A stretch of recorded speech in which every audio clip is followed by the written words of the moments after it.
അല്ലീൻ്റെ അടുത്ത് അലീന പറയുന്നുണ്ട്, അടുക്കളയിൽ നടക്കുന്നതൊന്നും അത്ര ശരിയോ കാര്യങ്ങളോ ഒന്നും തന്നെയല്ല. അതുകൊണ്ട് തന്നെ അതെല്ലാം ശരിയാക്കിയെടുത്തേ മതിയാവുകയുള്ളൂ എന്ന് പറയുന്നത് കാണാൻ കഴിയും, സാധിക്കും. എന്തിനാ മോളെ നീ ആവശ്യമില്ലാത്തടത്തൊക്കെ തലയിടുന്നത്? എന്താണ് കാര്യം എന്ന് ചോദിക്കുകയാണ് എന്ന് കാണാൻ കഴിയും.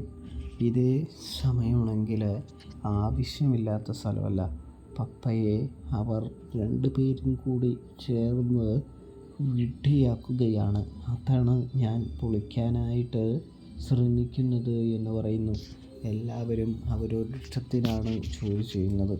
പപ്പയുടെ ഉത്തരവോ കാര്യങ്ങളോ ഒന്നും തന്നെ അനുസരിച്ചു അല്ല എന്ന് പറയുന്നൊരു കാഴ്ച കാണാനായിട്ട് കഴിയും, സാധിക്കും കൂട്ടുകാരെ.